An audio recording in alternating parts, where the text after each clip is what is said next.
Deus é escudo para aquele que nele crê. Deus disse a Abraão, em Gênesis capítulo 15, eu sou tu escudo, e eu sou tu recompensa, e eu sou tu galardão.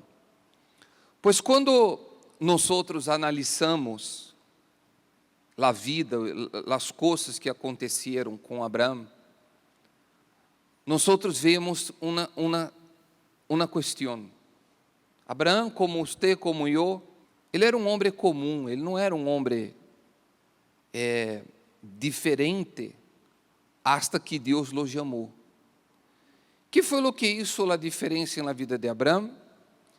E que é o que hace a diferença em la vida de nós em los dias atuais? É justamente uno rendir-se a Ele. Pero muitas pessoas não tomam em sério o que está escrito e não têm valor, não têm, como seria a palavra, ânimo a vezes, para probar a Deus em todos os sentidos. Porque hoje nós vivimos em uma cultura onde as pessoas se põem cada vez mais rebeldes, mais dueñas de si mesmas, e claro, vêm consequências sobre isto, pero quando vêm as consequências, uno reclama. E não é que reclamar, gente, a exceção de, se uno diga, não, eu quero viver uma vida limitada, uma vida llena de tristeza, llena de angústia, aí é outro tema. Então, todas essas pequenas coisas, na realidade, são grandes. Então, nadie vai poder dizer amanhã, passado, depois daqui a meses ou anos, talvez, que não tive oportunidade. A mim a vida não me sonriu, porque, por exemplo, já falamos sobre isto, a pessoa fracassada, a pessoa que é fracassada, ela sempre tem um pretexto, sim ou não? Sim ou não? Ela sempre tem uma excusa, ela sempre tem uma explicação para seu fracasso, ela sempre tem um discurso para poder dizer que passou isso, que passou o outro, que não teve suerte, o que você queira. Todos passamos por essas guerras. Só que se eu decido entregar a Deus minha vida, ser fiel a Ele, ter um verdadeiro compromisso, não com a igreja, mas com Ele, eu tenho compromisso com minha própria vida. Bueno, depois que Abraão regressa de la derrota de los reis, quando seu sobrinho havia sido sequestrado, foi allá, derrotou a los reis. A Bíblia disse que ele apresentou a Deus os dízimos. Se você quer abrir sua Bíblia, livro de Hebreus, capítulo número 7, por favor. Diz assim, el sacerdócio de Melquisedec, dice, porque este Melquisedec, rei de Salem, sacerdote del Dios Altísimo, salió al encuentro de Abraham quando este regressava de la matança de los reyes e lo bendijo.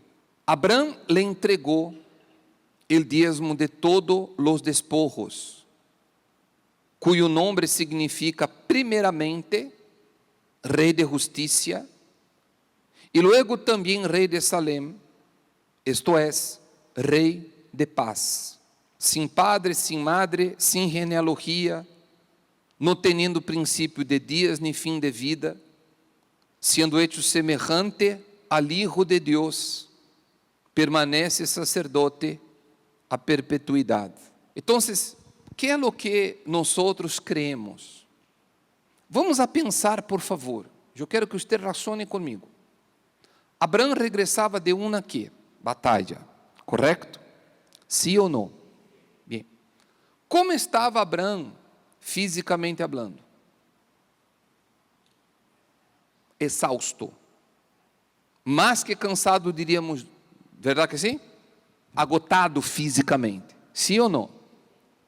Aún ele estando agotado fisicamente, aún tendo todas as justificativas para volver a casa, o que seria o mais normal, ele estava preocupado em honrar a Deus. A Bíblia disse que Melquisedeque, esse sacerdote, ele não teve princípio de dias nem fim de vida. E disse que ele era semelhante ao Hijo de Deus. Versículo 3. Ele era semelhante ao Hijo de Deus. Então, que é o que nós creemos?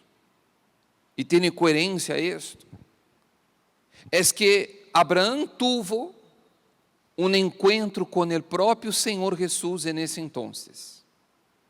Bispo, como pode ser isso possível se Jesus não havia nascido? Jesus é antes de que ele hubiera nascido. Já em la criação ele estava com o Padre, quando Deus dijo, hagamos al hombre segundo nuestra imagen e segundo nuestra semelhança. Quando Jesus nasce, fisicamente hablando, simplesmente ele derrou a glória del cielo e vino ao mundo. Então, você vê que a mente de Abraão se ocupava de todo o tempo de querer honrar a seu Deus. O homem foi criado para servir a Deus. Nos guste ou não nos guste. Há muitas pessoas entram por aqui e saem por aqui. Está bem, cada quem faz o que quer. Ou não é certo? Sim ou não, gente? Pero todo o que nós hacemos produz ou não consequências. Produz ou não produz? Podem que sejam buenas ou podem que sejam que malas. Essas consequências vão vir como queira. E logo, uno não vai poder dizer, é que isso, é que aquilo, é que o outro. Não, foram as atitudes que uno tomou. Então, assim como Deus chamou Abraão, Ele chama a você, Ele me chama a mim, Ele chama a nós outros, não importando, como já comentei várias vezes, onde nascimos, color de quê? De la piel, que se temos papeles ou não temos papeles, que se hemos tenido oportunidade de estudar em uma escola buena ou não hemos tenido oportunidade de estudar, tudo isso não importa. Para Deus isso não importa. O que importa para Deus é que é o que eu trago em minha mente, em meu coração, referente a querer honrar a Ele de todo o coração, de toda a minha alma, de todo o meu ser. É isso o que importa, é isso o que conta. É a honestidade, é a sinceridade. É a pessoa ir delante de Deus e reconhecer, entender, eu não sou nada, nada somos. Era isso o que Abraão fazia. Então, no verso 4, ele disse assim, considerad, pues, a grandeza de este homem, a quem Abraão, el patriarca, dio el diezmo, que diz aí? De quê? De lo mejor del botín. Ele foi de lo mejor, buscou entre lo mejor e oferece ao sacerdote. O sacerdote representava a Jesus, representava al Hijo de Deus. Aí ele disse, no verso 5, em verdade, os hijos de Leví, que recebem o ofício de sacerdote, têm mandamento en la ley de recoger el diezmo del pueblo, es decir, de sus hermanos, aunque estos son descendientes de Abraão. Pero aquel cuya genealogía no viene de ellos, recibió el diezmo de Abraão y bendijo al que tenía que as promessas. Então, o sacerdote Melquisedeque, que representa quem? Jesus, recebe os diezmos de Abraão e lo bendice. Pero a Bíblia diz que bendijo al que tinha que? As promessas. Entonces, la promesa ele já tinha, usted tiene la promesa, eu tenho la promesa. Nosotros tenemos la promesa. Aí usted dice, obispo, entonces, ¿por que la promesa não se cumple? Porque la promesa se cumprirá em aquele ou em aqueles que têm a mesma disposição que tuvo esse homem. Aí ele disse, e sem discussão alguma, el menor es bendecido por el maior. Aí disse, verso 8, aqui, ciertamente, hombres mortales recibem el diezmo. É correto, correctíssimo. Pero allí los recibe uno de quien se dá testimonio de que vive. Então, eu estou honrando a Deus. Uma vez que eu lo haga, pouco a pouco, dia com dia, semana com semana, mês com mês, ano com ano, e assim sucessivamente, eu vou sendo honrado por Ele. Há pessoas que dizem, eu não creio. Está bem, você está em seu direito. Pero você tem isto como testigo, como testemunho, e você tem os testemunhos de aqui.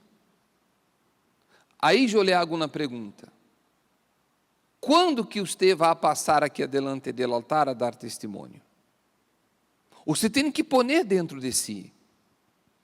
Eu quero dar testemunho de que a palavra de Deus se cumpre. Eu não quero ser uma pessoa promédio, uma pessoa mediocre, uma pessoa que viva reclamando, etc, etc, etc. Pero você tem que aferrar-se a ser o que você tem que fazer. Ora, vamos a ver o que diz Gênesis capítulo 13. Abra, por favor. Aí diz, versículo 2. E Abrão era que? Era que? Muito rico, em ganado, em plata e ouro.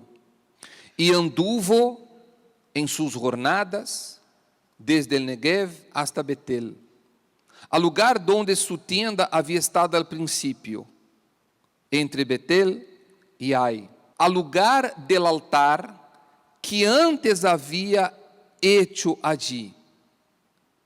E allí Abraão invocou o nome del Senhor.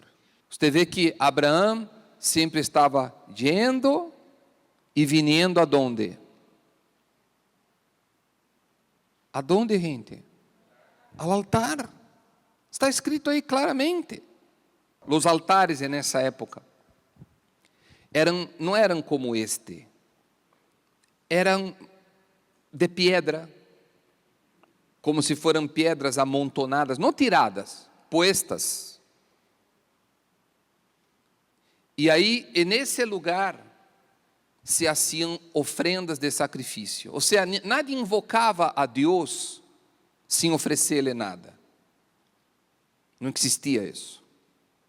Então, cada vez que você vê na Bíblia que algum homem ou mulher foi a um altar, era para ser isto. E isso sigue sendo igual. Quando nós vivimos desta forma, desta maneira, então nossa vida avança.